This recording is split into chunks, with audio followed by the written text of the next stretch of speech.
에도 속이 터질 것 같아서요.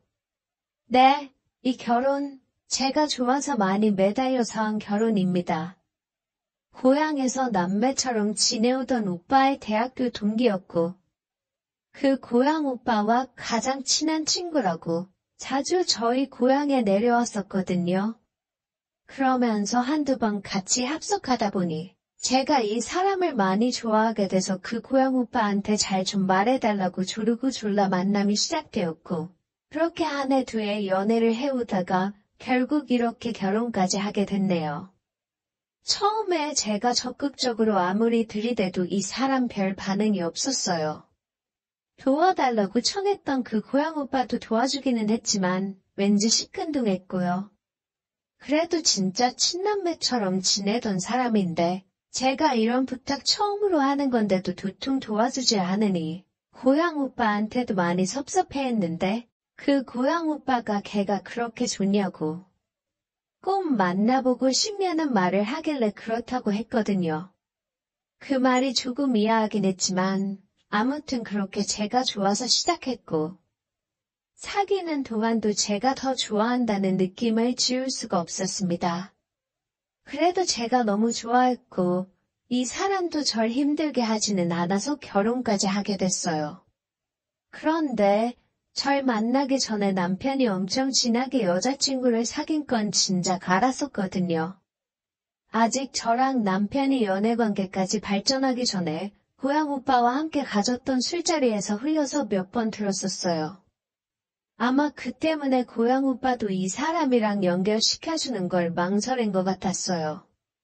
저도 남자친구 만나본 적 없던 것도 아니고 뭐 요즘 세상에 만나던 여자친구가 있던 것이 별 문제 되는 건 아니니 신경 안 썼었는데 저번 주 목요일에 남편의 메일로 서류를 보내줄 게 있어서 남편 메일함을 열었다가 그 말로만 듣던 전 여친과 남편이 오래전 주고받은 메일을 보게 됐어요.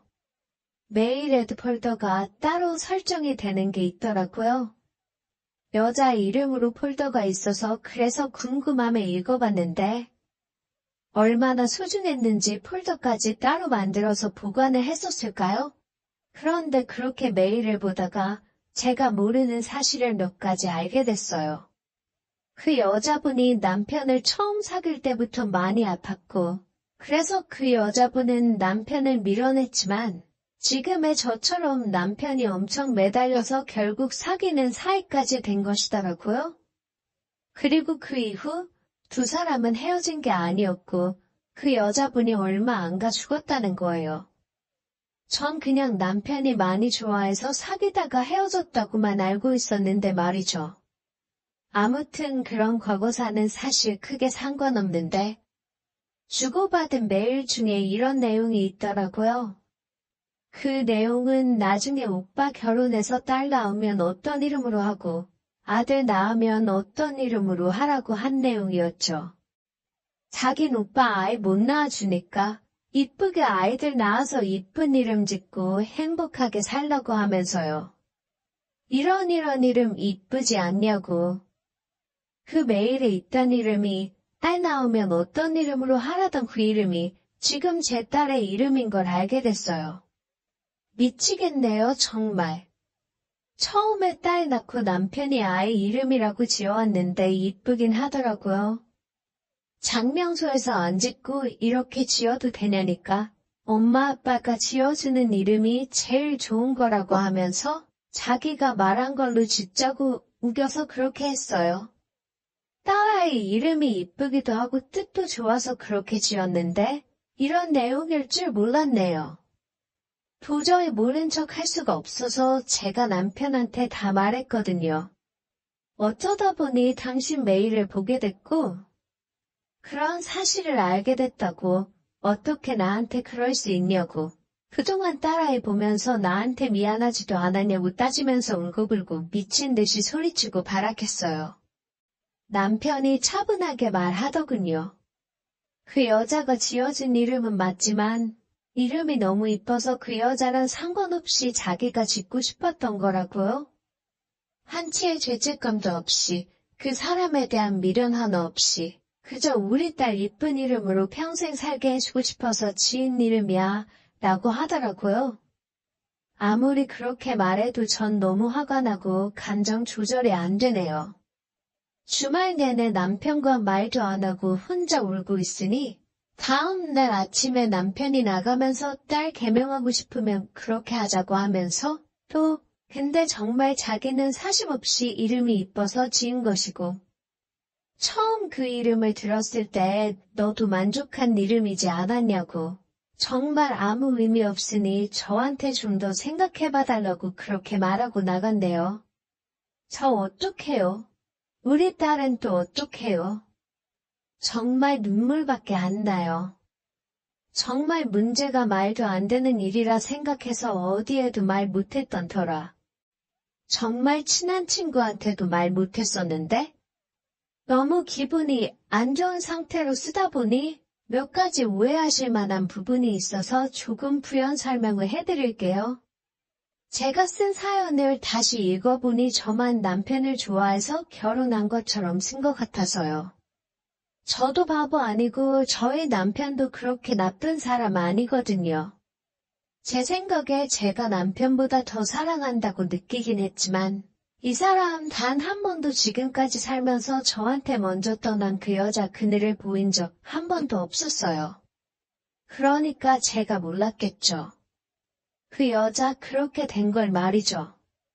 누구보다 저한테 자상한 사람이었고 진심을 다해 저에게 잘해줬어요.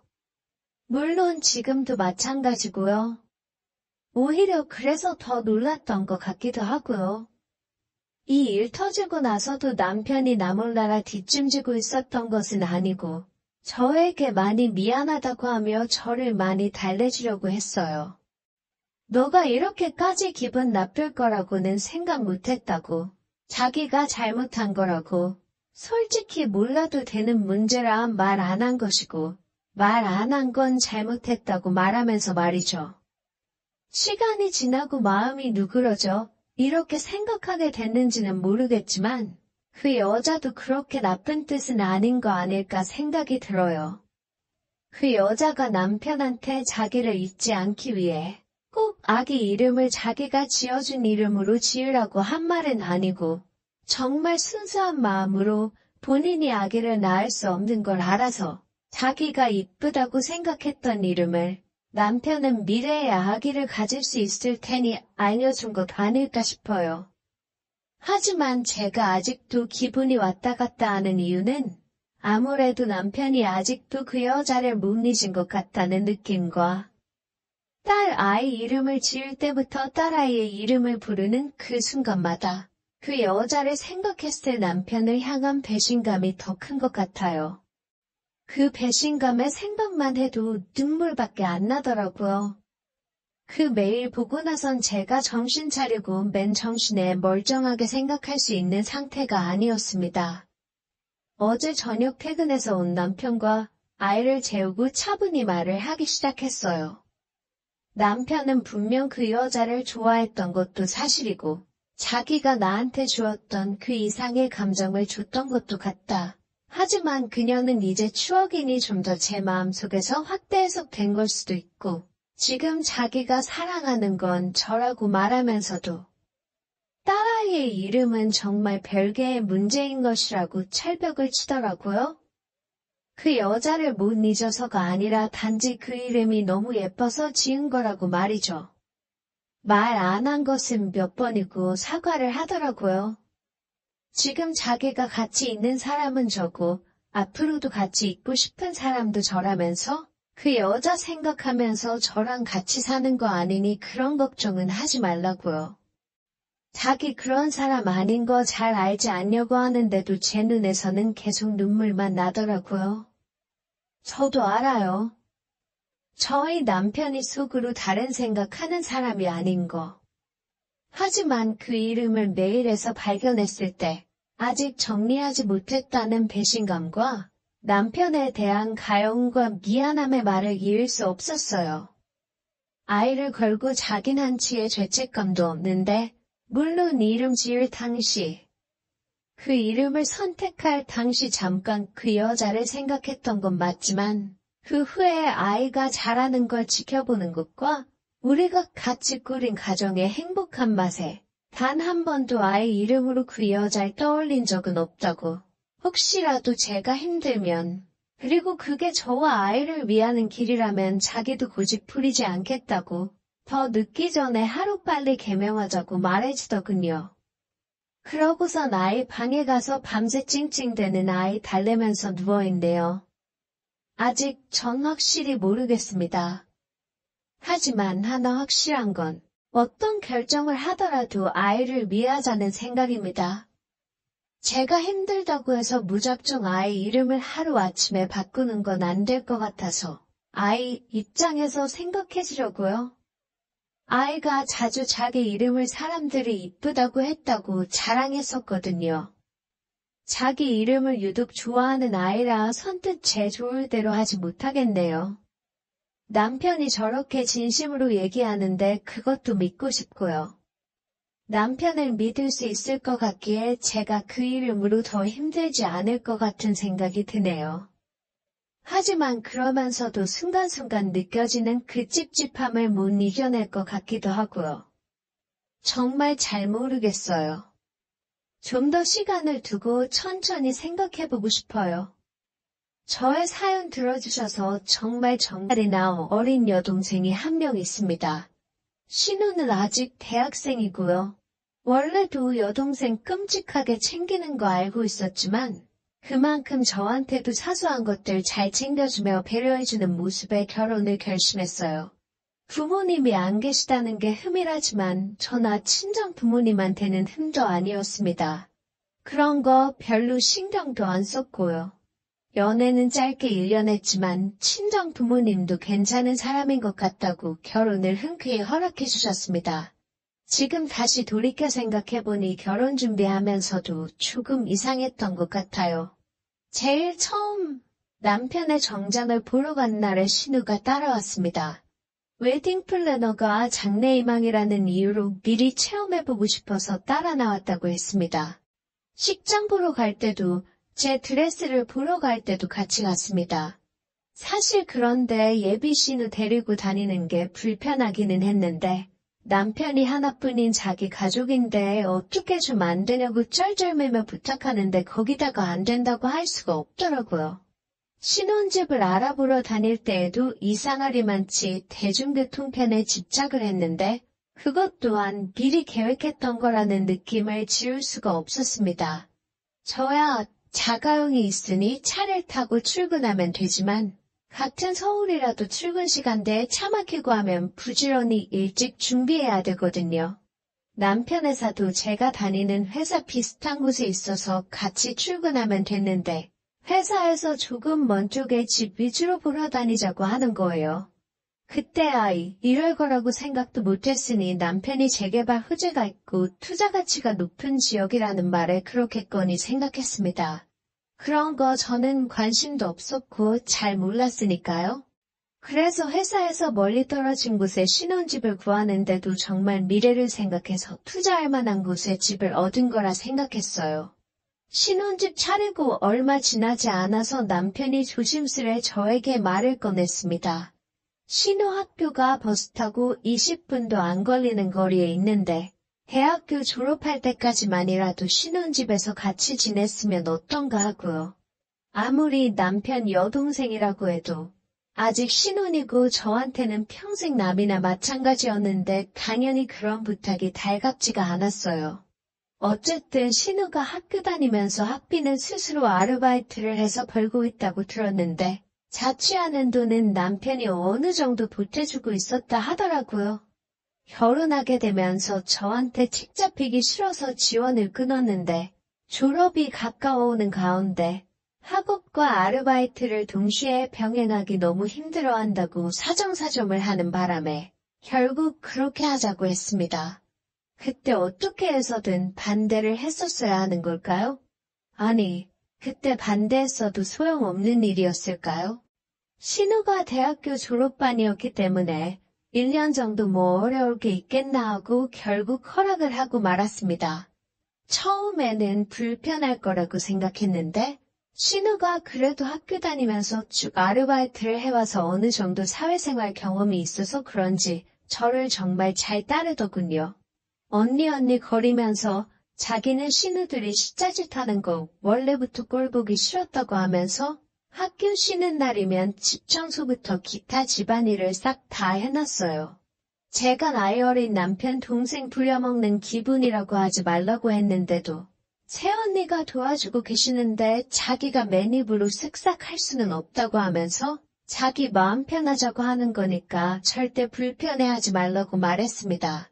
제가 저녁 식사 준비할 때도 따라 나와서 음식 준비하는 거 도와줍니다.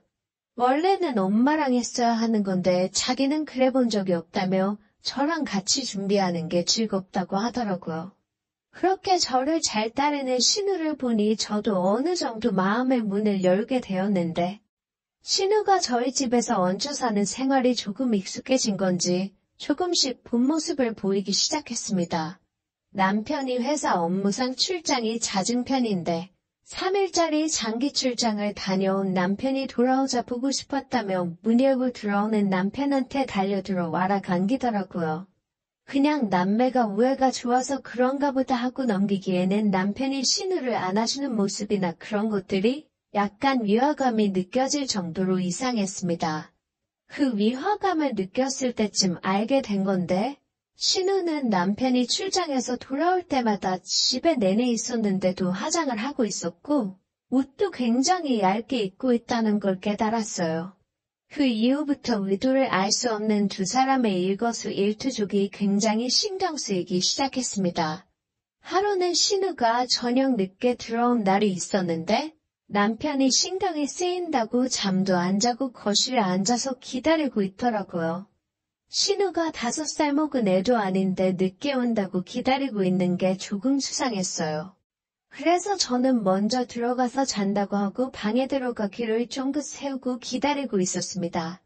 새벽 1시가 돼서 문 열리는 소리가 나길래 신우가 온 걸 눈치챘고 저는 문 가까이 귀를 기대고 두 사람이 무슨 대화를 나누는지 들어봤습니다. 남편은 대뜸 늦게 온 신우 보고 지금이 몇 시인데 여태까지 돌아다니냐고 평범하게 타이르기 시작했는데 신우가 약간 술에 취한 듯한 목소리로 마치 남편을 남자친구 대하듯이 애교 섞인 말투를 해가지고는 자기가 걱정돼서 잠을 못 잤냐고 우쭈쭈 해주고 있더군요.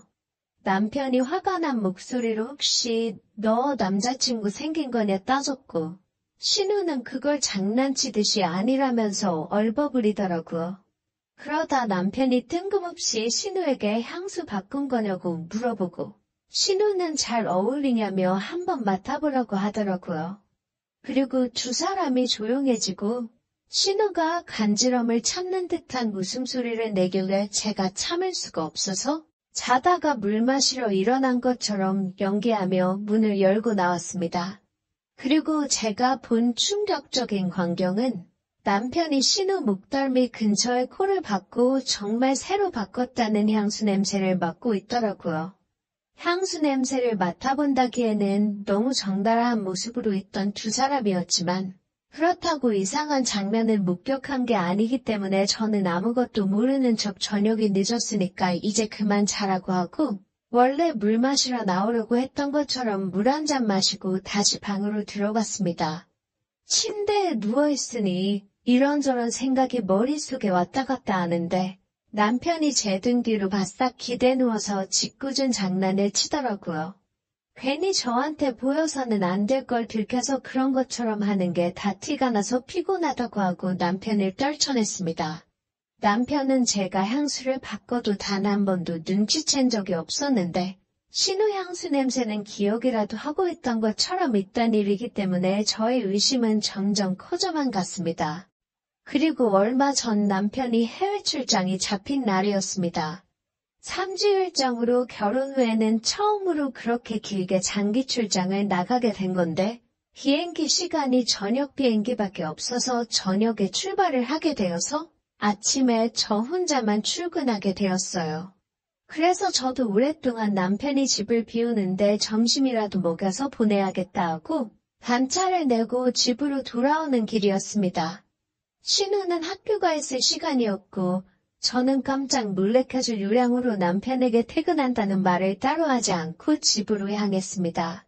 그리고 비밀번호를 입력하고 문을 열었는데 학교에 있어야 했던 신우가 무언가 깜짝 놀란 것처럼 후다닥 방으로 뛰어들어가더군요. 그리고 남편은 거실에서 무언가 낭패인 듯한 표정으로 저에게 어쩐 일로 벌써 퇴근을 했냐며 당황하면서 물어보더라고요. 제가 그 장면을 목격하지는 못했지만 정황상 둘이 뭘 했는지 의심할 수밖에 없는 상황이었습니다. 남편의 와이셔츠는 밑단추가 4개가 나란히 풀려있는 상황이었고 소파에는 신우가 즐겨 입는 외투와 학교 갈 때마다 드는 가방이 아무렇게나 널브러져 있었어요. 제 촉이긴 하지만 제가 아마 5분만 더 늦게 집에 도착했다면 정말 제가 봐서는 안 될 장면을 봤을 것만 같은 기분이 들더라고요. 남편한테 신우는 학교에 있을 시간이 아니냐 했더니 수업이 취소돼서 자기가 출장 가는 김에 잘 다녀오라고 인사라도 하려고 잠깐 학교에서 집으로 들렸다고 합니다. 마치 제가 회사 반차 내고 온 것처럼 말이죠. 그런데 윗단추는 왜 풀려있냐 물으니 어버버거리면서 자기는 이제 출장 갈 준비하려고 옷을 입고 있는 와중에 신우가 집에 들어온 거라고 얼버무리더군요. 그때 남편이 제게서 뭔가를 숨기고 있다는 확신을 갖게 됐는데 남편은 오히려 저한테 혹시 지금 무슨 생각을 하고 있는 거냐고 너가 생각하는 그런 거 아니라고 물어보지도 않았는데 적잖이 당황하면서 저한테 화를 내고 있더라고요. 이 이야기는 출장 다녀와서 다시 나누자고 말하고 찜찜한 기분으로 남편을 해외로 보냈습니다. 그리고 남편이 출장 간 동안 신우는 저한테 뭐 기분 나쁜 거라도 있는 것처럼 방에 틀어박혀 나오지 않더라고요. 평소처럼 식사 준비하는데 도와주는 것도 없고 제가 퇴근하고 들어와도 왔냐고 내다보지도 않고 그러다 엊그제 아직 남편은 해외 출장 중인데 신우가 저한테 와서 물어보더라고요. 정말 염치 없는 소리인 거 알지만 졸업하고 1년 정도만 더 이 집에서 살면 안 되냐고요. 시간을 들여서 취직 준비를 하고 싶은데 졸업 후에 또 아르바이트와 취직 공부를 동시에 준비하면 어려울 것 같다며 간곡하게 부탁을 해왔습니다. 제가 의심을 하고 있어서 그런지 저에게는 그 말이 1년 정도 더 오빠와 한 집에서 살고 싶다고 하는 말처럼 들리지가 않았어요. 그런데 또 이 모든 것들이 저의 기우였다면 정말 제 여동생보다 훨씬 어린 신우가 혼자서 열심히 독립을 위해 노력하려고 하는데 그걸 못하게 하는 것 같아서 자꾸만 신경이 쓰이네요. 제가 정말 이상해지는 것 같아서 매일 밤마다 고민 아닌 고민을 하면서 스트레스를 받고 있습니다. 뭐 어떤 좋은 해결 방법이 없을지 이렇게 털어놓고 나면 기분이나마 조금 나아질 거라 생각했는데 오히려 기분이 나빠지는 건 왜일까요? 뭐죠? 사실 그때야 저도 와이프도 서로 술이 좀 들어간 상태로 합석을 했었고 그냥 황소 뒷걸음질에 쥐를 잡았다고 생각을 했었죠. 아침에 눈을 떴을 때 옆에 잠들어 있던 와이프 보고 이건 뭐 신고라도 당하는 거 아닌가 덜컥 겁도 나고 도망이라도 가야 하나 그런 걱정을 했었어요. 실제로 몰래 내빼겠다고 조심조심 핸드폰이랑 시계랑 챙기고 있는데 그게 부산스러웠는지 제 인기척의 와이프가 잠에서 깨어버리고 말았습니다. 어떻게 설명을 해야 할지 당혹스러웠어요. 뭔 소리를 했는지 기억도 안 날 정도로 횡설수설했던 것 같습니다. 그런데 와이프가 먼저 자기가 어제 술에 많이 취했을지언정 필름이 끊겼던 건 아니라며 제가 다 마음에 있으니 따라온 거라고 걱정 말라고 하더라고요. 그러곤 자기를 이렇게 그냥 보낼 거냐며 출출한데 어디 가서 해장이나 하러 가자며 저를 같이 따라 나왔어요. 그렇게 순대국으로 해장하면서 말짱한 정신으로 다시 통성명도 하고 자기소개도 하고 연락처도 교환했습니다. 월요일 돼서 회사 출근했더니 제 무용담이 회사 전체에 퍼져 있더군요. 후배들은 물론이고 직장 선배들까지 저보고 그런 재주가 다 있었냐며 부럽다고 아주 난리도 아니었습니다. 사실 연락처를 교환했지만 선뜻 제가 먼저 연락하기가 그렇더라고요. 아무래도 나이 차이가 있는 두 사람이었다 보니까 제가 좀 조심스러웠습니다. 일주일 가까이 연락을 안 하고 있었는데 부침성 좋은 후배 한 놈이 저한테 새 여자친구랑은 어떻게 돼가냐며 능글맞게 물어왔었고 당시 상황을 이야기했더니 믿져야 본전 아니냐.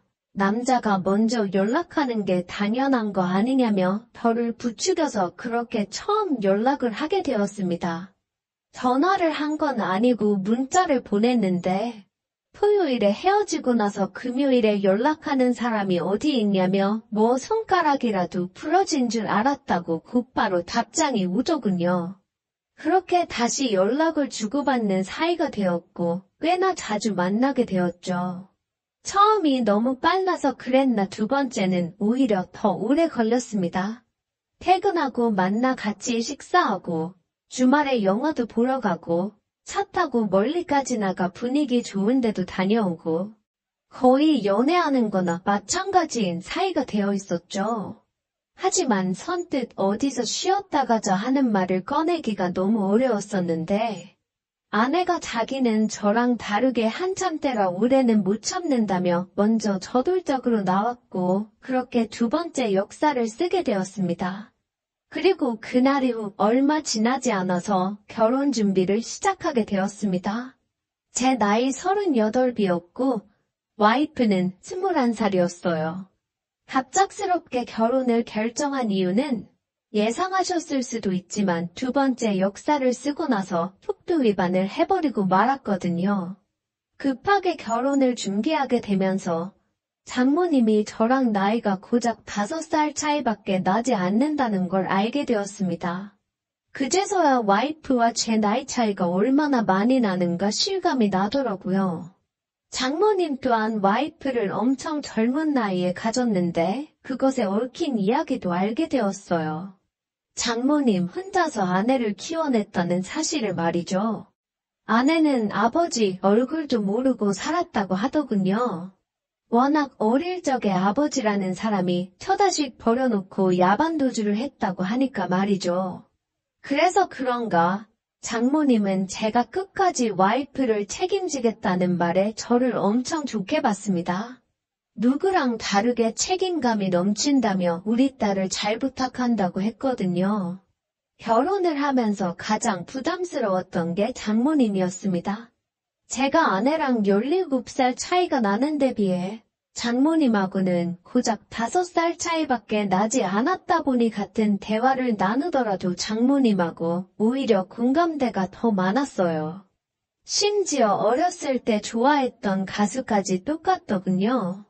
이게 얼마나 부담스러운지는 모르는 분은 평생 모를 겁니다. 제가 호영호재하면서 엄청 친하게 지내는 형님 한 분이 있는데 그 형님이 저랑 나이가 7살 차이가 나거든요. 그 형님보다 고작 2살밖에 차이가 나지 않는데 차라리 누님이라고 부르면 불렀지 장모님이라고 부르기 참 그렇더라고요. 특히나 사람 많은 데 가면 더 그랬어요. 액면가만 보면 장모님이 제 또래거나 저보다 어리다고 해도 믿을 사람이 수두룩했을 텐데 셋이서 같이 어디를 가더라도 저랑 장모님을 부부로 보고 아내를 사촌 동생이나 조카 정도로 보는 사람들이 더 많았지 저랑 아내를 부부로 보는 사람들은 거의 없을 정도였습니다. 심지어 아이 태어나고 나서도 늦둥이 키우기 힘들지 않냐는 질문을 받을 정도였어요. 하지만 아내는 그런 사람들의 오해를 오히려 즐기는 듯 했네요. 저야 불편하지만 자식된 입장에서 어머니 젊게 보고 예쁘다는데 싫어하는 딸이 어디 있겠나요? 심지어 저희 직장 선배 중 몇몇 결혼 안 한 분들이 있는데 지나가는 말로 내가 네 장인어른이 돼주고 싶다 하는 식으로 이야기하는 사람들도 있었습니다. 혼자인 장모님과 비슷한 또래로 살아가는 고충은 이 정도만 설명해도 충분히 이해가 가시지 않을까 생각되네요. 아무튼 제 결혼에 대해서 몇몇은 저보고 전생에 나라를 구했다는 사람도 있었지만 반대 의견도 좀 있었어요. 이제 21살짜리 와이프를 감당할 수나 있겠냐 하는 사람들이 더 많았죠. 저희 부모님도 아이만 없었더라면 이 결혼을 반대했을 거라고 했으니 말입니다. 하지만 몇몇 사람들의 그러한 우려와는 다르게 저희 결혼 생활은 꽤나 괜찮은 편이었습니다. 사실 장모님 혼자 몸으로 힘들게 아내를 키웠다 보니 아내도 대학 진학을 포기하고 사회생활을 시작했던 거였거든요. 아이 때문에 회사는 그만두게 되었는데 치열하게 살아왔다 보니 여유 있는 지금의 삶이 너무 좋다는 식으로 매일같이 말해왔어요. 솜씨는 형편없었지만 퇴근하고 먼저 맛있는 거 해주겠다고 서투른 손재주로 국도 끓이고 반찬도 하고 하는데 먹는 건 고역이었지만 솔직히 그 마음은 높이 사주고 싶었고 나름 알콩달콩한 신혼생활을 보냈습니다. 아이가 태어나고 아내도 책임감이라는 게 생겨서 더 집안 살림에 열심이었고 나름 이상적인 결혼 생활을 보내고 있었는데 여기서 생각도 해본 적 없는 복병이 튀어나왔습니다. 아내가 육아와 가사 전반을 담당하고 있었는데 아이가 커감에 따라 인맥이란 게 생기게 되면서 점점 자신의 삶을 남들과 비교를 하기 시작했어요. 특히 아내랑 친하게 지내는 언니라는 사람이 있는데 아이끼리는 나이가 같지만 아내와는 나이 차가 7살이나 나는 사람이었습니다. 그 언니라는 사람과 친해지고부터 아내가 밖으로 돌기 시작했죠. 아이는 장모님한테 맡겨놓고 어디 다녀오는 게 하루 일과였어요. 그래도 초반에는 제가 퇴근하기 전에는 집에 들어와 있고 그랬는데 언젠가부터 퇴근한 저를 반겨주는 게 아내가 아니라 장모님이 되어 있었습니다. 장모님은 저한테 미안해하면서도 딸의 일이다 보니 제 앞에서는 항상 아내 편을 들어줬었습니다. 장모님이 돈이 워낙에 없었어서 대학교도 포기하고 곧바로 회사 생활을 시작했다. 모처럼 친구가 생겨서 놀러 다니는 거니 이해 좀 해달라 하면서 말이죠. 저도 최대한 아내를 이해해 주려고 노력했고요. 몇 번 술 마시고 12시가 다 돼서 들어온 적도 있었지만 아무 말도 하지 않고 그냥 넘어갔습니다. 장모님이 그래도 집에는 10시 전에 들어오라고 타이르긴 했지만 오히려 그때를 기점으로 아내는 늦게 들어오는 날이면 12시를 넘기는 건 기본이었어요. 제가 퇴근하면 아이를 제가 봐도 그만이었지만 장모님이 일하고 들어온 사람이 애까지 보는 건 가당치도 않은 거라며 항상 아내가 집에 올 때까지 아이를 돌봐주셨습니다. 그렇다 보니 같이 저녁 식사하면서 장모님하고 이런저런 이야기도 나누게 되었고요. 아무래도 먼저 말했던 것처럼 장모님하고 또래가 비슷했다 보니 대화는 아내랑 나누는 것보다 훨씬 더 잘 통했습니다. 아무래도 비슷한 시대를 살아왔으니 당연한 일이겠죠. 그렇게 장모님하고 하루가 다르게 친해지고 있던 어느 날이었죠. 퇴근하고 왔는데 현관문 밖으로 아내와 장모님이 싸우는 소리가 들리더군요. 뭐 지금 제정신이니 어쩌니 하는 소리가 보통 크게 싸우는 게 아닌가 보다 싶어서 후다닥 문 열고 들어갔더니 한참 말다툼을 하던 와중이었던 것 같은데 약속이라도 한 것처럼 두 사람 다 말 한마디 더 하지 않았고요. 장모님이 아내랑 단둘이 할 말이 있다고 해서 잠깐 집 앞에 있는 카페에 좀 다녀온다길래 그러라 했습니다. 장모님이 차려놓은 저녁 식사하면서 핸드폰을 만지작대고 있는데 방에서 아내 핸드폰이 울리더라고요. 급하게 나간다고 핸드폰을 두고 나갔구나 싶었어요. 아내가 어련히 부재중 찍힌 거 보고 다시 전화하겠지 하고 무시했는데 전화가 3번 연속으로 계속해서 걸려오더라고요. 어지간히 급한 전화가 싶어서 아내가 핸드폰 두고 나갔으니 나중에 아내한테 전화 걸라고 하겠다 한마디만 해주고 전화를 끊을 생각이었는데 핸드폰에 저장되어 있는 이름 뒤에 하트 모양이 같이 딸려 있더군요. 그때부터 장모님하고 싸우던 게 생각나고 안 좋은 예감이 들기 시작했습니다. 전화를 받으니 전화기에서는 왜 이렇게 전화를 늦게 받냐는 아내 또래 젊은 남자의 목소리가 들려왔고요.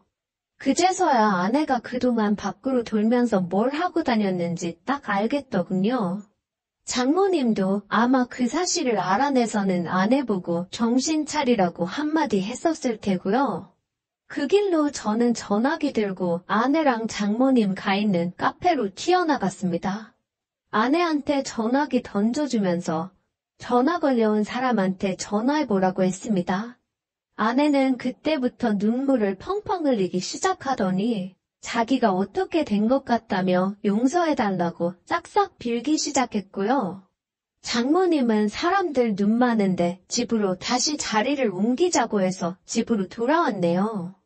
밖에서는 눈물 펑펑 쏟으며 용서해달라더니 집에 도착해서는 자기 인생 꼴이 이게 뭐냐며 신세한탄을 하기 시작하더군요. 뭐 언니랑 같이 다니면서 새로운 세상을 봤다 하면서 장황하게 설명을 하는데 결과적으로 하는 말은 자기는 새 인생 찾아서 살고 싶다, 이혼하고 싶다 그런 이야기였습니다. 참 제 꼴이 우습구나 싶었고 하늘이 무너지는 듯 싶었습니다. 됐고 이 꼴 저 꼴 다 보기 싫다고 아내 짐 싸서 애랑 같이 장모님 집으로 보내버렸습니다. 그런데 다음날 퇴근하고 오니 집에 장모님이 애랑 같이 저희 집에 와 있더군요. 뭐 하시는 거냐 따졌더니 장모님이 제 앞에 눈물을 보이더군요. 이러면 안 되는 거 아는데 내 자식 일이다 보니 뻔뻔하게 부탁 한번 하러 왔다고 하더군요. 우리 딸 새 출발할 수 있게 이혼해달라는 부탁이었어요. 거기에 조건이 하나 더 붙었죠. 나이가 어리니 새 출발하는 건 문제 없을 텐데 애가 있는 게 걸린다며. 애는 내가 이 집에 먹고 자고 하면서 대신 키워주겠다 하는 겁니다. 지금 사는 집 팔아서 자기 생활비는 자기가 내겠다고, 그리고 육아는 물론이고 집안일에도 전혀 신경 안 써도 문제없게 장모님이 저랑 같이 살면서 다 해주겠다고 하는 소리였죠. 미친 소리나 다름없는 부탁이었는데 저는 그렇게 하겠다고 대답했습니다. 그때는 장모님 눈물 때문에 마음이 약해져서 그런 줄 알았는데 그게 아니었습니다. 아내가 밖으로 돌기 시작하면서 장모님과 같이 시간 보내면서 저도 어렴풋이 느끼고 있었던 것 같습니다. 17살 차이 나는 아내보다 나이차 얼마 안 나는 장모님과 제가 더 잘 통한다는 사실을 말이지요. 그렇게 지금은 장모님하고 살림 차려서 살고 있습니다. 물론 아직까지 선은 넘지 않았어요. 방도 각방 쓰고 있긴 합니다. 집에도 회사에도 이 사실은 말도 못 꺼내고 있네요. 다만 지금은 아내랑 둘이 살던 때보다 더 행복합니다. 진짜 만났어야 할 사람과 같이 살고 있는 기분에 그저 주변에서 본받을 만한 인구부부다 하는 이빨린 소리와 들려오는 평가에만 신경을 쓴 저의 잘못도 있다고 생각합니다. 아내는 결혼해서 살아온 기간 8년보다 훨씬 더 오래전부터 알고 지냈습니다. 제 인생의 반 가까이 아내를 알아왔는데 제가 아내에 대해서 아는 거라곤 그저 얼굴 이쁘다는 것 말고는 아무것도 없다는 생각이 듭니다. 그동안 아내가 집에서 갑갑해서 밖에도 놀러 다니고 아파트 단지 내에서 친구도 사귀면서 나름대로 잘 지내보려고 노력을 하고 있구나 하는 생각을 했습니다. 몸살 기운에 일찍 퇴근했는데 내 집에서 내 돈으로 다니던 헬스장에서 만났다는 그 자식한테 매달려 있는 아내를 보기 전까지는 말이지요. 그런 아내의 모습은 처음이었습니다. 아내를 처음 알게 된 건 처제 덕분입니다. 원래부터 제가 공부를 잘했습니다. 범생이라고 소문이 날 정도로 공부만 했었지요. 그때 당시에는 공부를 안 하면 정말 무슨 큰일이라도 나는 줄 알았습니다. 물론 그때 공부를 열심히 해뒀기에 지금 적잖게 밥벌이를 하고 있는 제가 있는 것이겠지만 제가 벌어봐야 얼마나 벌겠습니까? 월급쟁이 중에서 좀 더 번다 뿐이지. 제 친구 중에서는 틈만 나면 컴퓨터만 하던 녀석이 있었고 대학도 별 볼 일 없었던 녀석이 있는데 지금에 와서는 제가 버는 돈의 몇 배를 벌고 있는 친구도 있습니다. 아무튼 그때 공부밖에 안 해서 대학만 가면 내 멋대로 살겠다고 다짐에 다짐을 하던 때였습니다. 물론 제가 하고 싶은 만큼은 즐기지 못했던 것 같지만 말이지요. 대학교 입학하자마자 휴학계 내고 군대부터 다녀왔습니다. 부모님 간섭 그만 받으려고 그랬지요. 군대도 다녀왔고 저를 맡고 있는 게 아무것도 없을 텐데 대학 초반이라도 제 맘대로 살아보는 시간을 가졌으면 했습니다. 아무튼 그렇게 군대 다녀와서 고삐 풀린 망아지 마냥 살았습니다. 그런데 각 잡고 놀러 다니려고 하니 돈이 없더라고요. 그렇다고 학교와 아르바이트를 번갈아 가면서 왔다 갔다 하기에는 그 당시 시급이 얼마 되지도 않았습니다. 그런데 제가 공부 하나만큼은 잘했기에 과외를 하나 맡아서 시작하게 되었습니다. 그때 제가 가르치던 학생이 처제입니다. 저랑 나이는 2살 차이고 그때 처제는 재수를 하고 있었고 모자란 부분을 학원에서 하기에는 왔다 갔다 하는 시간이 아깝고 여러 명이서 공부하는 것도 싫어서 과외를 구하게 된 게 저였던 거지요.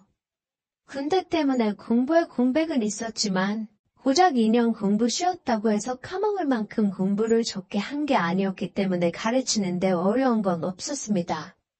다행히 처제도 제 가르침 덕분에 일취월장을 하는 게 느껴졌고 그렇게 처제를 목표하던 대학에 보내게 되었습니다. 그런데 처제가 들어간 대학이 제가 재학 중인 학교였습니다. 참 어이가 없었죠. 제가 심지어 입학하자마자 군대까지 다녀오는 바람에 처제와 저는 한 학년 차이밖에 나지 않았습니다. 그래서 원래는 과외로 만나게 되었지만 처제가 대학교를 입학하면서부터는 친구 같은 사이가 되었습니다. 제가 연상이기는 하지만 처제한테는 그냥 편한 선후배 사이가 되었을 텐데 처제는 저를 여전히 선생님이라고 부르고 저를 유독 잘 따르던 그런 후배였습니다.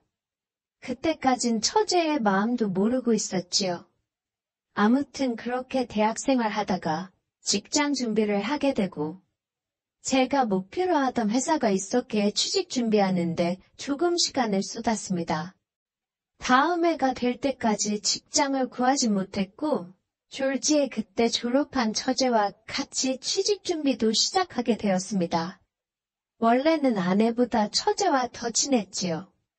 처제와는 알고 지낸 기간이 훨씬 길었으니까 말입니다. 처제와 저는 같은 회사를 목표로 열심히 준비를 했습니다. 같이 공부하던 시절에 처제네 집, 그러니까 지금은 저희 처가이지요. 아무튼 거기 다녀온 적이 있었는데 그때 아내와는 처음 만나게 되었습니다. 그리고 처제나 장인 장모 모르게 아내와 둘이서 사랑을 키워나갔고 제가 취직에 성공하게 되면서 아내와 연애를 시작하게 되었습니다. 지금 와서 생각해보니 제가 아내와 연애를 시작하게 되면서 저랑 같은 회사를 지원하던 처제가 갑자기 진로를 들어서 다른 회사로 지원을 했는데 이제 와서 생각해보니 왜 그랬는지 이해가 되네요. 아무튼 그렇게 결혼 생활한 기간만큼 연애하는 기간도 길었습니다. 그런 아내가 어떻게 저를 속이고 그렇게 배신을 하고 있었는지 그때는 정말 하늘이 무너지는 것 같았습니다. 손에 아무것도 안 들고 있었기에 망정이지. 그때 제가 몸살 기운에 몸이 많이 약해져 있었기에 다행이지. 뭐만 들고 있었다면 아주 큰일이 나도 났을 정도로 그때의 기억을 생각하면 아직도 몸이 바들바들 떨려옵니다. 아무튼 아내는 그때 무릎까지 꿇어가며 제게 싹싹 빌면서 사과를 했어요. 제가 사과를 안 받아주니 그때 처음으로 자기가 왜 바람을 필 수밖에 없었는지 토로하더군요. 매일 일에만 매달리는 제가 싫다?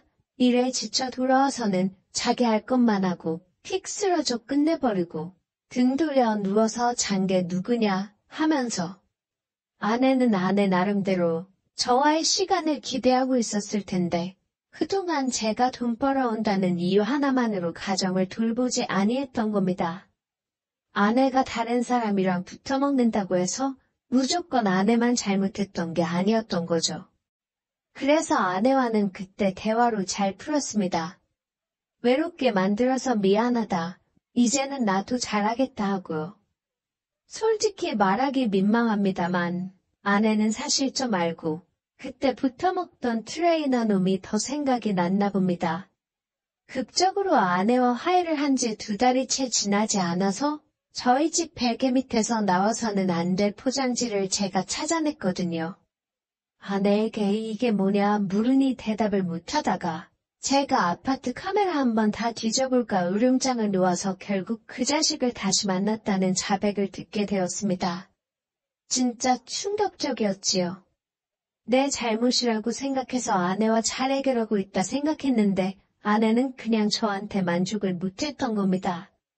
아내가 정신 못 차리고 바람을 계속 피고 있는데 바보같이 억울하다는 생각보다 그동안 공부만 하지 말고 몸도 좀 키우고 운동도 좀 할 걸 하는 생각이 들더군요. 저한테 걸린 것이 2번째겠지만 사실 마음 한구석에는 내가 출근해 있는 사이에 내가 모르는 부분이 더 있지 않겠나 하는 생각이 들었습니다. 처가에 가서 이혼하겠다고 난리법석을 떨었는데 장인 장모는 이혼만큼은 참아달라며 제 다리를 붙잡고 빌더군요. 단 한 사람, 이혼하라고 내 등을 떠밀어준 사람이 있었으니 그건 처제였습니다. 당시에 아내의 2번째 바람이 발각되고 제가 정신적으로 너무 힘들어서 회사고 뭐고 다 때려치겠다고 나왔는데 회사에서는 다행히 제 사표를 수리하지 않고 일단 휴직 처리를 해줄 테니 한동안 쉬다가 복직하는 게 어떻겠냐고 먼저 제안을 해줬습니다. 아내는 처가에서 지내면서 매일같이 집에 찾아와서 제 앞에서 용서를 구했지만 솔직히 말해서 이젠 아내 말이 믿기지가 않았습니다. 제가 문도 안 열어주고 집에서 버티고 있으면 아내는 문 앞에서 기다리겠다 말하고는 1시간도 지나지 않아 돌아가기 일쑤였거든요. 돌아가는 길에 헬스장에 들러서 그 자식을 다시 만날지 그건 아무도 모르는 일이었으니 말입니다. 처음엔 단지 이 모든 일이 사실 내 탓이라고 우기는 아내, 그리고 장인 장모에게 복수해줄 생각이었습니다. 복수의 화살이 저 집구석에서 유일한 내 편이었던 처제한테 향한 건 제 잘못이겠지요. 아내가 집에 돌아가고 나면 처제가 저희 집으로 왔습니다. 불쌍한 형부 밥이라도 먹이겠다며 먹을 거리 바리바리 싸들고 항상 찾아왔지요. 아내한테 걸리지 않게 아내가 집 앞에 있는 동안에는 추운 겨울이었는데 꽁꽁 언 손으로 밖에서 아내가 떠나기를 기다렸다가 들어오고는 했습니다. 처음에는 처제도 문전박대를 했습니다만 유일하게 내한텐 들어주는 사람이 처제였습니다. 내가 아내를 위해 너네 집을 위해 얼마나 열심히 살았는지 아냐. 명절 때며 행사 때며 내 부모한테 주는 돈보다 더 많은 돈을 줬다. 아내 고생 안 시키겠다고 직장도 그만두게 했고 제대로 된 저녁 한 끼 얻어먹지 못했어도 아내한테만큼은 언제나 진심이었다. 매번 똑같은 말을 외치면 처제는 알고 있다고 하면서 저를 위로해줬습니다. 처제에게 마음을 열고 나니 그래도 내 이야기 들어주는 사람 하나, 내 편이라고 하나 있으니 그동안에는 큰 위로가 되었지요. 처제가 저를 위로해주는 동안 제 마음속의 분노가 조금씩 가라앉았습니다. 그러다 어느 순간에 이쯤이면 아내를 용서해줘도 되지 않을까 하는 바보 같은 생각이 들더군요. 그런데 의외로 처제는 그런 저의 말에 언니를 용서해주지 말라고 제 말을 딱 잡아 끊었습니다. 내 언니지만 한 번도 아니고 2번이나 신뢰를 저버린 사람을 받아주면 형부 꼴만 우스워지는 거라고요. 그런데 그 말이 오히려 제 자존심을 건드렸던 겁니다. 옹졸하기 짝이 없는 상황이었지요. 처제에게 아내에게 복수를 하고 싶으니 오늘은 우리 집에서 자고 가라고 해버린 것이지요. 그런데 처제의 반응이 너무나도 순순했습니다. 방이 3개짜리 아파트였지만 하나는 아내가 옷방으로 쓰고 있었고 또 하나의 방은 아내가 집에서 운동한답시고 해서 체육관같이 꾸며준 방이었기에 처제가 자고 갈 곳이 따로 없었습니다. 솔직히 처제가 순순히 자고 간다고 나왔을 때 당황스러워서 저도 말을 길게 잇지 못했습니다.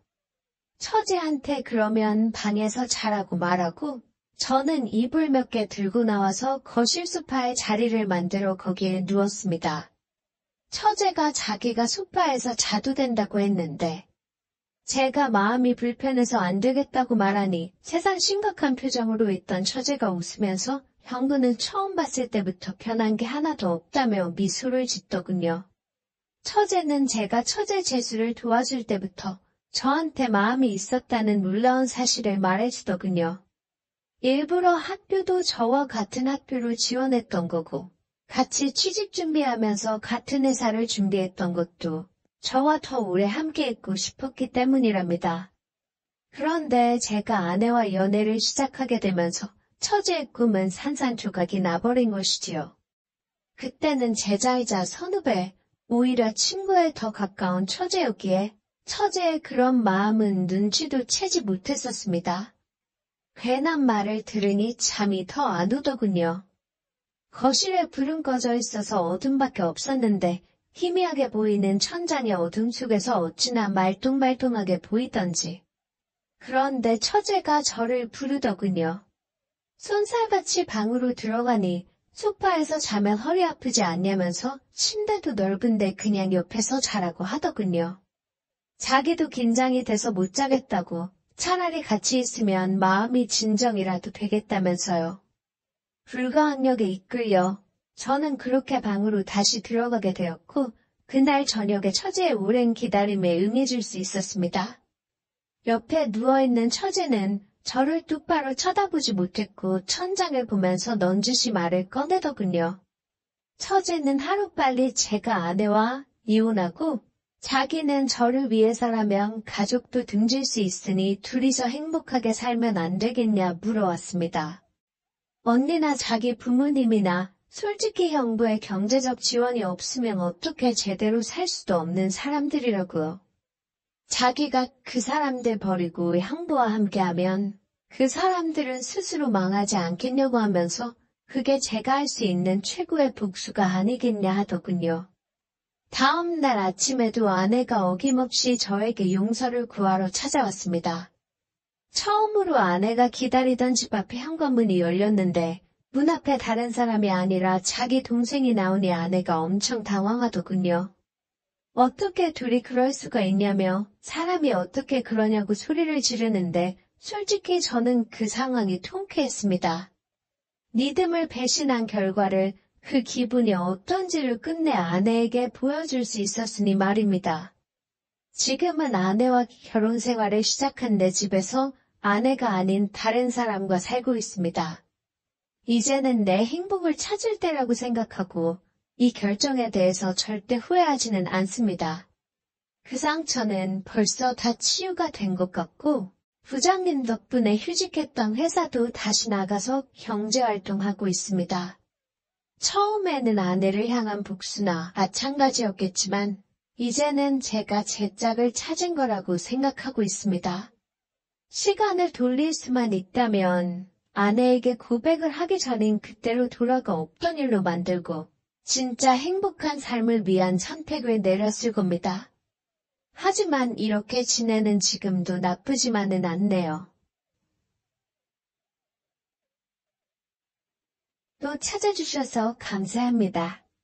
매일 새롭고 흥미로운 사연으로 찾아뵙겠습니다.